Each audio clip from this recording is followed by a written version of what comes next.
আবার দিল্লি, আবার সেই লালকেল্লা, আবার সেই গাড়ি আতঙ্ক। রাজধানীতে হাই সিকিউরিটি জোন লালকেল্লার পিছনে সন্দেহজনক গাড়ি। পুলিশ সূত্রে খবর, কালো রঙের স্যান্ট্রো গাড়িতে বসেছিলেন দুজন সন্দেহভাজন।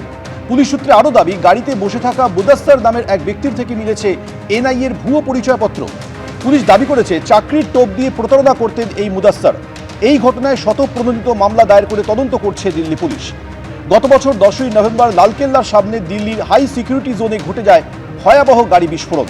চালকের আসনে থাকা জঙ্গি সহ মৃত্যু হয় 15 জনের। সেই ঘটনা সূত্র ধরে সামনে এসেছিল চিকিৎসকদের জঙ্গি মডেল।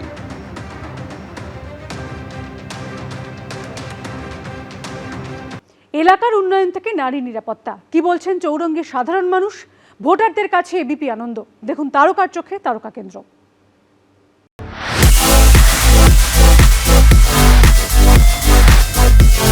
স্বপ্ন তো অনেক থাকে, কিন্তু সব স্বপ্ন কি পূরণ হয়? উত্তম কুমার অভিনীত চৌরঙ্গী ছবিতে স্যাটা বোসের স্বপ্ন কিন্তু পূরণ হয়নি।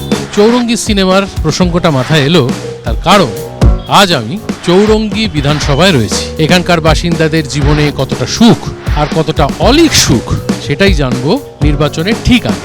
চলুন তাহলে দেখা যাক চৌরঙ্গী বিধানসভা কেন্দ্রে মানুষজন, নেতা নেত্রী কারা কি বলছে। নারী নিরাপত্তা কি অবস্থায় রয়েছে?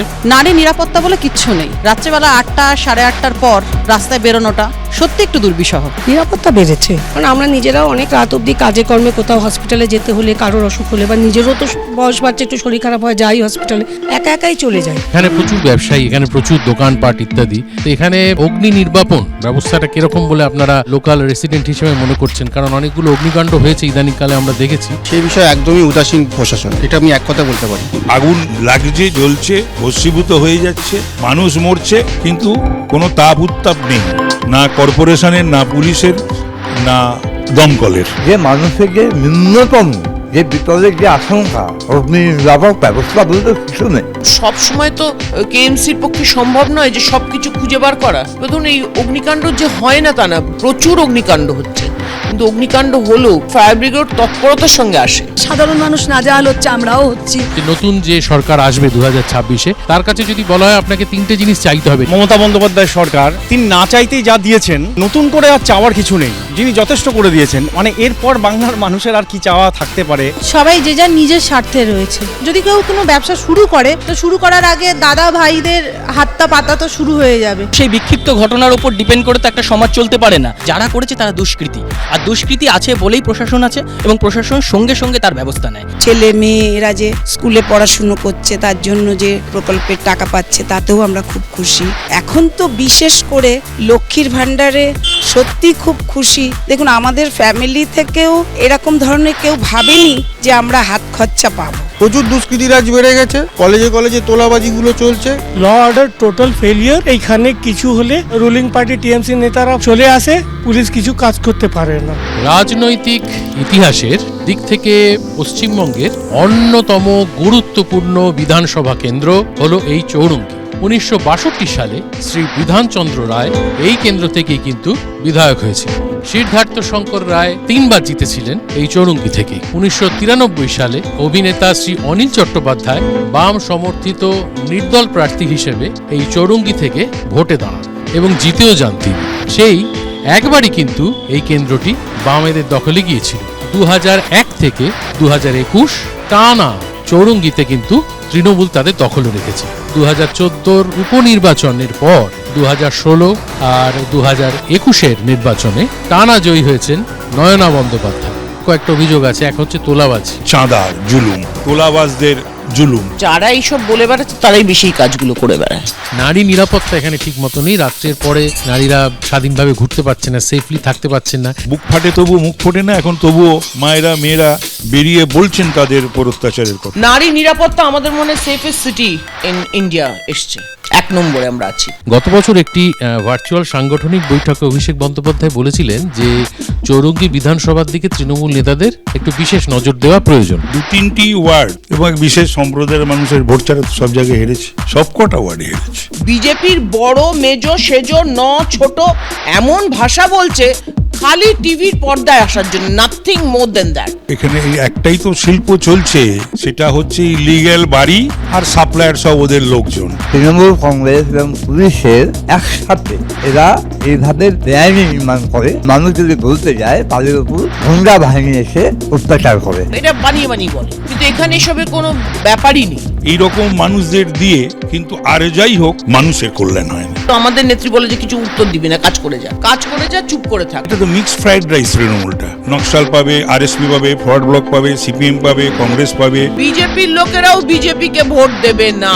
খালি সবাই আমাকে বলছে দেখিয়ে क्या परेशानी में है। আমার চৌরঙ্গী সফর এখনকার মতো শেষ, কিন্তু এখানেই থেমে থাকলে চলবে না, আমাদের ঘুরে দেখতে হবে আর অনেক বিধানসভা কেন্দ্র। তাই আপনারা দেখতে থাকুন তারকার চোখে তারকা কেন্দ্র এবং চোখ থাকুক এবিপি আনন্দ। জলাজমি বুঝিয়ে বাড়ি তৈরির অভিযোগে এবার সাসপেন্ডেড তৃণমূল নেতা হুমায়ুন কবিরের স্ত্রীকে নোটিশ পাঠালো রাজ্যের ভূমি ও ভূমি সংস্কার দফতর। 7 দিনের মধ্যে হুমায়ুন পত্নী মীরা সুলতানার থেকে জবাব তলব করা হয়েছে। এরই মধ্যে নিজের জামাই ও তৃণমূলকে নিয়ে চাঞ্চল্যকর দাবি করেছেন হুমায়ুন কবির। আদালতের নির্দেশে সাসপেন্ডেড তৃণমূল বিধায়ক হুমায়ুন কবিরের মেয়ের শ্বশুরবাড়ির সম্পত্তি বাজেয়াপ্তের পর এবার নোটিশ পেলেন ভরতপুরের বিধায়কের স্ত্রী। জলাজমি বুঝিয়ে বাড়ি তৈরির অভিযোগে হুমায়ুন কবিরের স্ত্রী মীরা সুলতানাকে নোটিশ পাঠালো রাজ্যের ভূমি ও ভূমি সংস্কার দফতর। অভিযোগ, বেলডাঙ্গা 2 নম্বর ব্লকের নারকেল বাড়িতে হুমায়ুন কবিরের যে বাড়ি রয়েছে তার নিয়ম না মেনে জমির চরিত্র পরিবর্তন করে তৈরি করা হয়েছে। তার জন্য সংশ্লিষ্ট কর্তৃপক্ষের কোনো অনুমতি নেওয়া হয়নি। হুমায়ুন পত্নীর থেকে 7 দিনের মধ্যে জবাব তলব করা হয়েছে। যা খুশি করতে পারে। এটা 2003 সালে ওখানে কনস্ট্রাকশন শুরু হয়েছিল।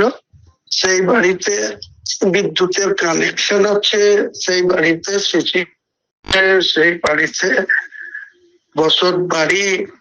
তো হঠাৎ করে 15 বছর পরে কেন নোটিশ আসছে, সেটা তো প্রশাসনকে জবাব দেওয়া হবে। অপরাধ যদি হয়ে থাকে, যদি জলা জমিতে বাড়ি করে থাকেন, সেটা অন্য কাকে নোটিশ দিল না দিল বলে মিটে যায় না। আর পুরনো দিনে কেন নোটিশ আসেনি তার জন্যও জলাভূমিটা চেঞ্জ হয়ে গিয়ে বাস্তুভূমি হয়ে যায় না। আপনার ওপরে একটা নোটিশ হয়েছে, আপনাকে কারণ দেখাতে হবে, না হলে বাড়ি ভেঙে দেওয়া হবে। যা আইন সেই মতন চলবে। এই চাপানুতরের মধ্যেই নিজের জামাই ও তৃণমূলকে নিয়ে চাঞ্চল্যকর দাবি করেছেন হুমায়ুন কবির। তৃণমূলকে জিজ্ঞেস করুন, যারা একদিকে তাদের সম্পত্তি ক্রুক করতে চাইছে, আবার মালদার কোনো ব্যক্তিকে দিয়ে, সেও আমার বিআইদের আত্মীয়, তাকে দিয়ে কালকে পাঠিয়েছে যে আমার জামাইকে লালগুলার তৃণমূলের বিধানসভার ক্যান্ডিডেট করতে। তাহলে এদের মতো শয়তান আর এদের মতো কুচক্রী মানুষ আপনি পাবেন বাংলায় খুঁজে?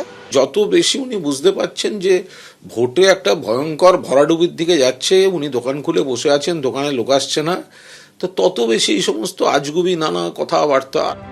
এই আবহে এবার ভাঙড়ের বহিষ্কৃত তৃণমূল নেতা আরাবুল ইসলামকে নিয়েও নতুন দাবি করেছেন হুমায়ুন কবির।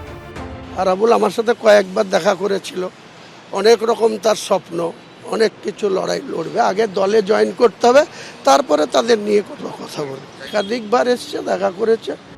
এ বিষয়ে প্রতিক্রিয়ার জন্য ফোন করা হলেও কোনো মন্তব্য করতে চাননি আরাবুল ইসলাম। কৃষ্ণেন্দু অধিকারী, পার্থপ্রতিম ঘোষ, অর্ণব মুখোপাধ্যায়, এবিপি আনন্দ। এবিপি আনন্দ, এগিয়ে থাকে, এগিয়ে রাখে।